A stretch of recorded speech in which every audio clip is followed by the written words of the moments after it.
Seekor lalat bisa menjerumuskan kita ke dalam neraka, tapi seekor lalat pula bisa membawa kita menjadi penghuni surga. Nah pemirsa, apa yang menyebabkan hewan kecil itu begitu penting menentukan hidup kita di akhirat? Lantas, apa hubungan lalat dan perbuatan syirik yang akan menjadi tema episode Hasanah kali ini?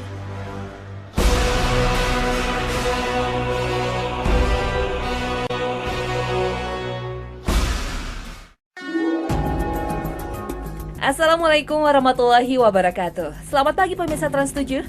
Hasanah Ensiklopedia Islam Dunia kembali hadir ke hadapan Anda untuk berbagi pengetahuan dan berwasiat dalam kebajikan. Pagi ini, Hasanah akan kembali meneruskan pembahasan masalah syirik.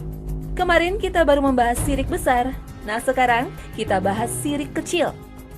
Sebelumnya, mari simak firman Allah dalam surah An-Nisa ayat 116. Inna Allah la yaghfiru an yushraka bihi wa yaghfiru ma duna dhalika liman yasha' wa man yushrik billahi faqad dhalla dhalalan ba'ida. Sesungguhnya Allah tidak mengampuni dosa mempersekutukan sesuatu dengan Dia, dan Dia mengampuni dosa yang selain syirik bagi siapa yang dikehendakinya. Barang siapa yang mempersekutukan sesuatu dengan Allah, maka sesungguhnya ia telah tersesat sejauh-jauhnya.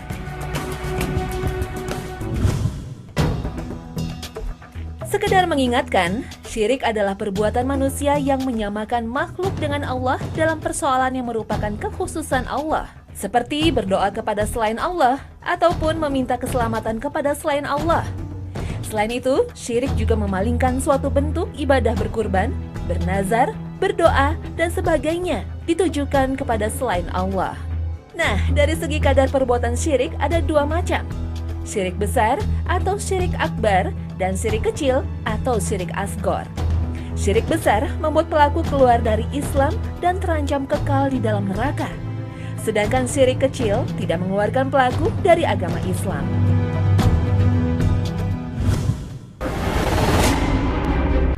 Tahukah Anda perbedaan syirik besar dan syirik kecil? Ada beberapa perbedaan yang ada dalam kedua perbuatan ini. Yang pertama, syirik akbar atau syirik besar mengeluarkan pelakunya dari agama alias murtad, sedangkan syirik asghar tidak. Yang kedua, syirik akbar pelakunya kekal diazab dalam neraka.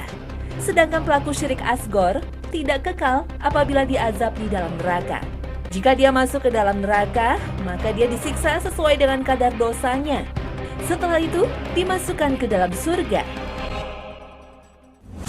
Meski begitu, jangan dianggap enteng, sebab ia berdosa dengan dosa yang paling besar, lebih besar daripada maksiat. Orang yang berbuat syirik asghar itu lebih berbahaya daripada orang yang berzina, berjudi, atau bahkan membunuh manusia lainnya. Perbedaan ketiga, syirik akbar membatalkan seluruh amalan soleh, sedangkan syirik asghar seperti riya, atau amalan yang mengharapkan bagian dari dunia, hanya membatalkan amalan yang bercampur dengannya saja. Perbedaan keempat, syirik akbar menyebabkan halal darah dan harta pelakunya, sedangkan syirik asghar tidak menyebabkan halal darah dan harta pelakunya. Maksudnya, pelaku syirik besar boleh dibunuh oleh penguasa atau pemerintah Islam yang sah, sedangkan syirik kecil tidak boleh. Apa yang dimaksud dengan syirik kecil? Syirik kecil adalah segala sesuatu yang terlarang dari syariat karena dikhawatirkan akan menjadi perantara menuju syirik akbar. Syirik kecil atau asghar terbagi dua. Pertama, syirik zohir atau tampak di lisan dan anggota badan, yakni perkataan dan perbuatan. Contoh perbuatan syirik asghar dalam ucapan adalah seseorang bersumpah dengan menyebut selain nama Allah. Umpamanya, ucapan demi ayah dan ibuku. Maka ini tergolong syirik kecil, dengan catatan dia tidak sampai berkeyakinan ayah dan ibunya setara dengan Allah. Apabila ia sampai berkeyakinan bapa dan ibunya sama hebatnya dengan Allah, maka dia telah terjatuh dalam syirik akbar, bukan lagi syirik asghar.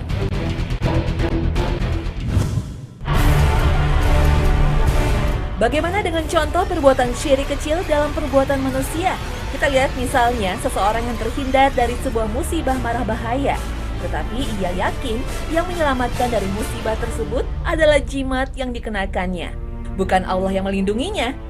Saat kejadian itu, dia sedang mengenakan jimat. Karena itu, ia yakin jimat itulah yang membuatnya selamat dari kecelakaan. Selain itu, ia juga berkeyakinan jika tidak memakai jimat, pastilah Allah tidak akan menolongnya atau tak akan terhindar dari mara bahaya. Pada saat itulah, orang ini terjatuh dalam kesyirikan kecil.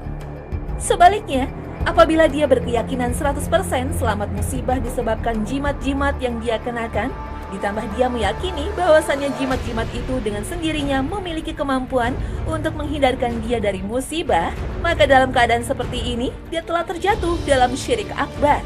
Maka jauh lebih baik bila jimat-jimat yang ada tersebut harus dibuang agar kita benar-benar terhindar dari kesyirikan.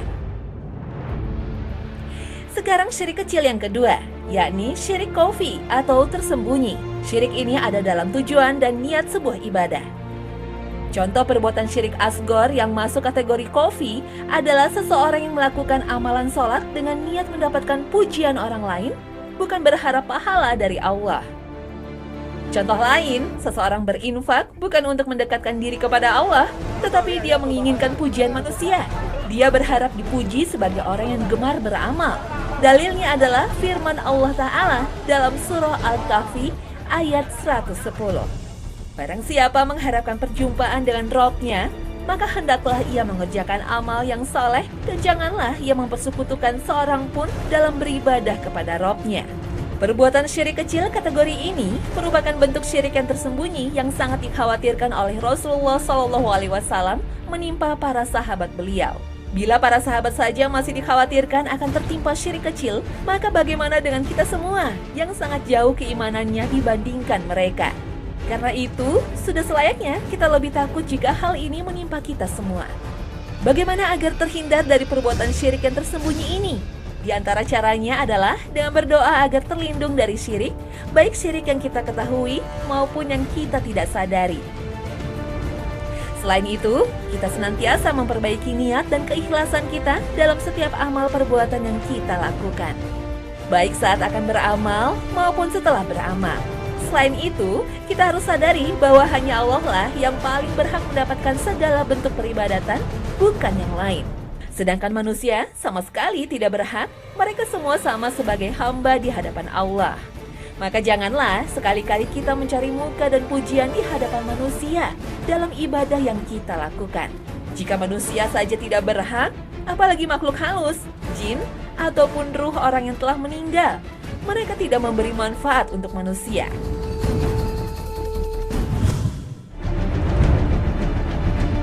Contoh lain syirik kecil adalah bersumpah dengan menyebut selain Allah.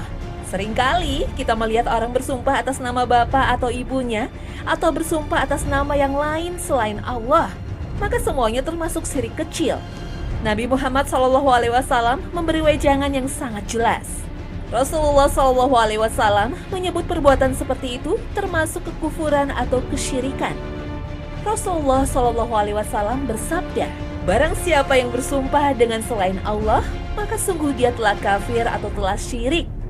Selain sumpah, ucapan-ucapan kita pun bisa masuk kategori syirik kecil. Misalnya, ketika kita sukses meraih sesuatu, maka seringkali mengucapkan syukur bukan kepada Allah semata, tetapi menyandingkan dengan makhluk. Umpamanya, ucapan atas kehendak Allah dan kehendak Anda, misalnya dengan menyebut nama orang, "Saya berhasil meraih prestasi ini." Atau ucapan kalau bukan karena Allah dan Pak Bos, saya bukanlah siapa-siapa. Kalimat semisal juga termasuk, "Ini adalah berkat pertolongan Allah dan si fulan."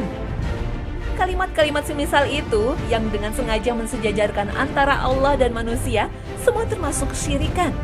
Karena itu kita perbaiki.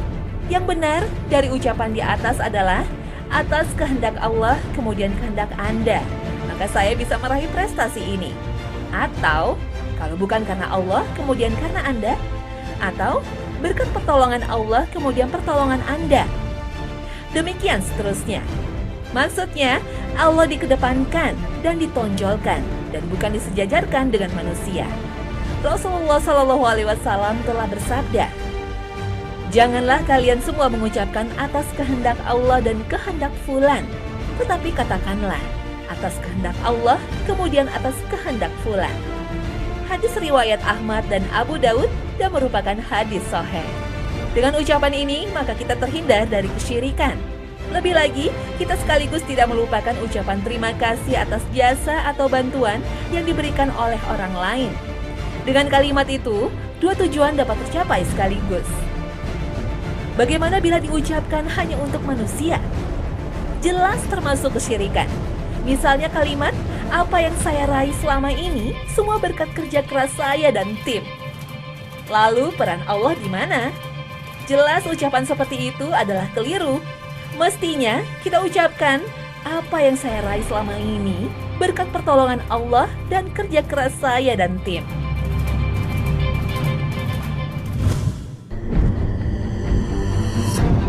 Contoh lain dari syirik kecil adalah tatoyur, yaitu merasa sial atau naas karena melihat jenis burung tertentu.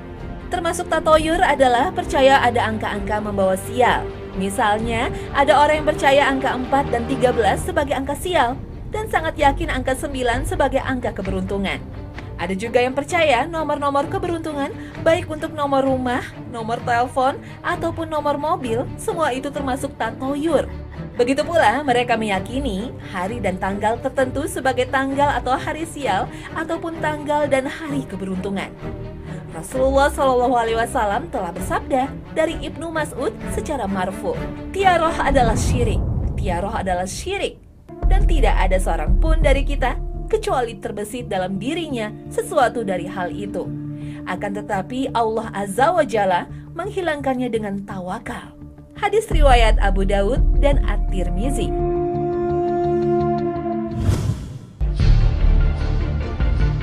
Demikian juga termasuk syirik kecil, yaitu memakaikan gelang dari benang dan lainnya kepada anak-anak dengan tujuan untuk menolak bahaya atau bala.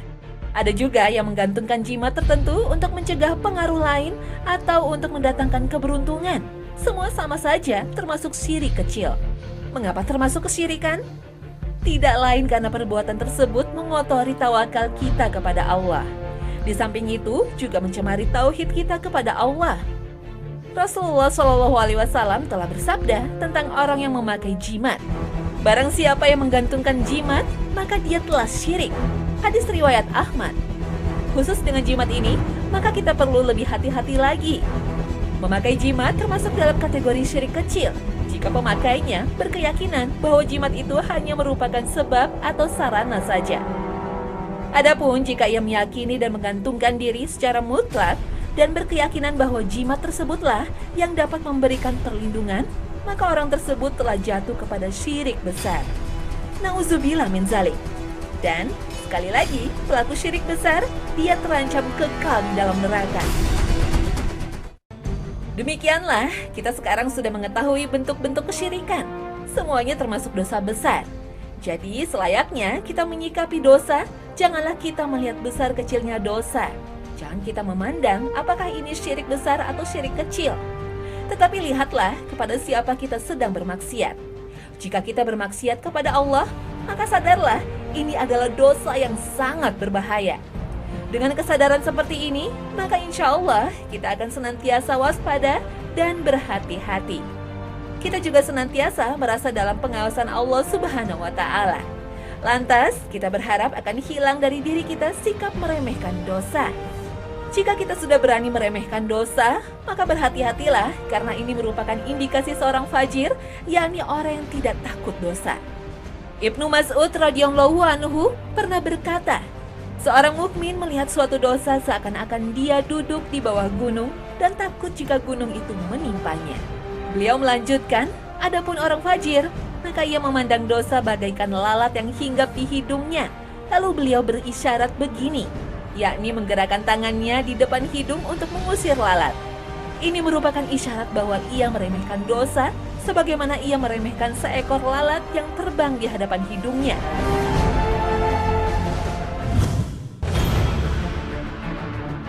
Ada juga kisah seseorang masuk neraka hanya gara-gara seekor lalat. Jika lalat bisa memasukkan orang ke neraka, bagaimana dengan binatang yang lebih besar? Sekarang ini di sekitar kita, perbuatan syirik seperti menu sehari-hari. Bahkan ada menganggap sebagai hal yang biasa dan ringan. Padahal sesaji walau dengan lalat saja bisa menyebabkan seseorang masuk neraka. Apalagi jika dengan tumbal kepala kerbau atau kepala sapi.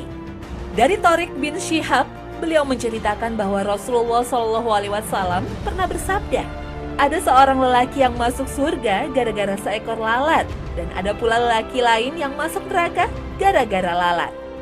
Para sahabat bertanya, bagaimana hal itu bisa terjadi, wahai Rasulullah?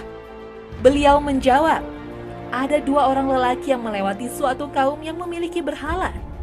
Tidak ada seorang pun yang diperbolehkan melewati daerah itu, melainkan dia harus berkorban, memberikan sesaji sesuatu untuk berhala tersebut. Mereka pun mengatakan kepada salah satu di antara dua lelaki itu, berkorbanlah.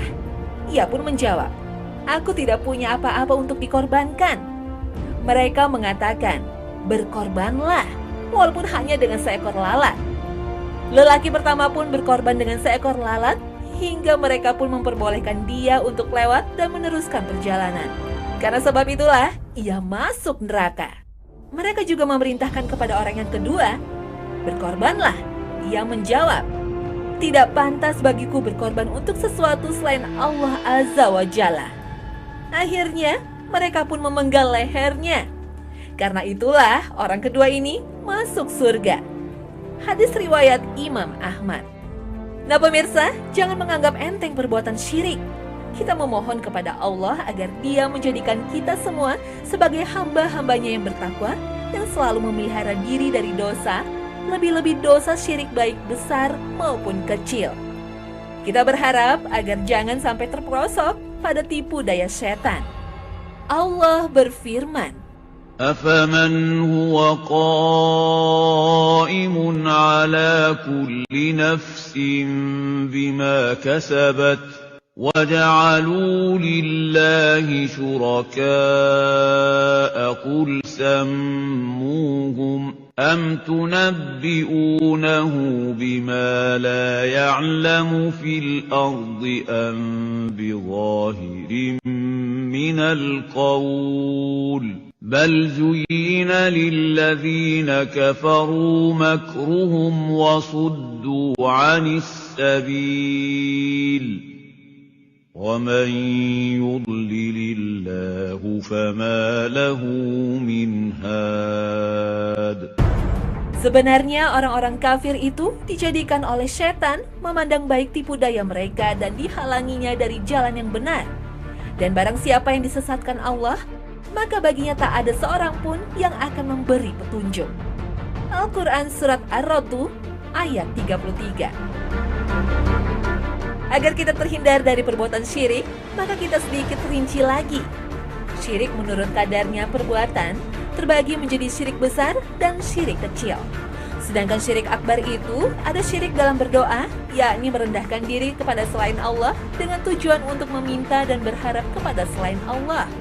Ada juga syirik dalam niat, kehendak, dan maksud, yakni ibadah ditujukan semata-mata ingin dilihat orang atau untuk kepentingan dunia semata. Ada juga syirik dalam ketaatan, yakni menjadikan sesuatu sebagai sekutu bagi Allah dalam menjalankan syariat dan beridho atas hukum tersebut. Berikutnya, ada syirik dalam kecintaan. Seseorang beribadah dengan menempatkan makhluk sebagai tandingan bagi Allah Subhanahu wa Ta'ala, atau menyetarakan kecintaan makhluk dengan Allah.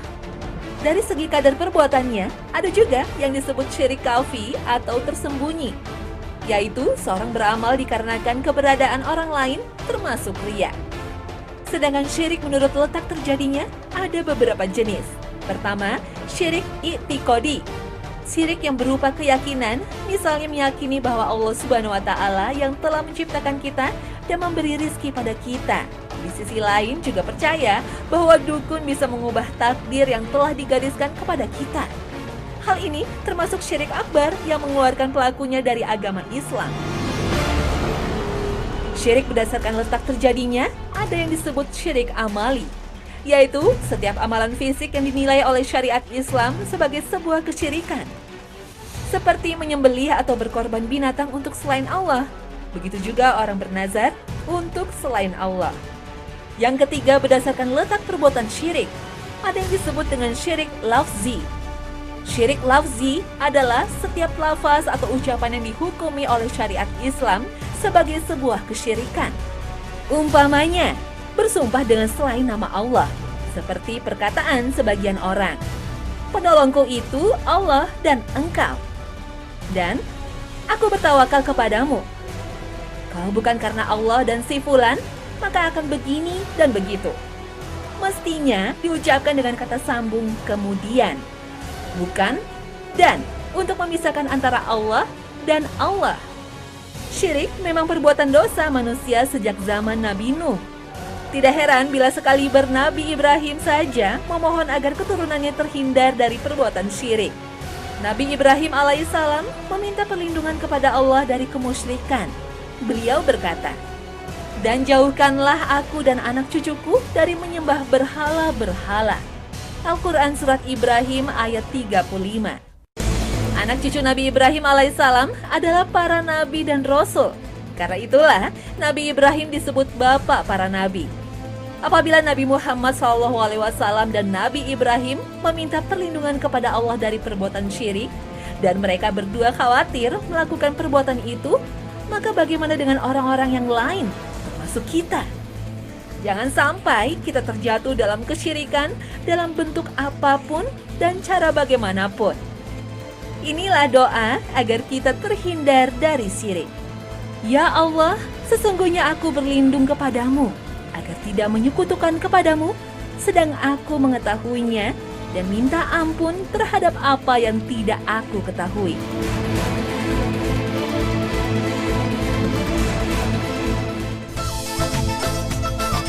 Nah pemirsa, demikianlah pembahasan soal syirik, dari syirik besar hingga syirik kecil. Mudah-mudahan episode ini semakin memberi pemahaman kepada kita dan meningkatkan keimanan kita, sehingga kita terhindar dari semua perbuatan syirik. Terima kasih atas perhatian Anda. Wassalamualaikum warahmatullahi wabarakatuh.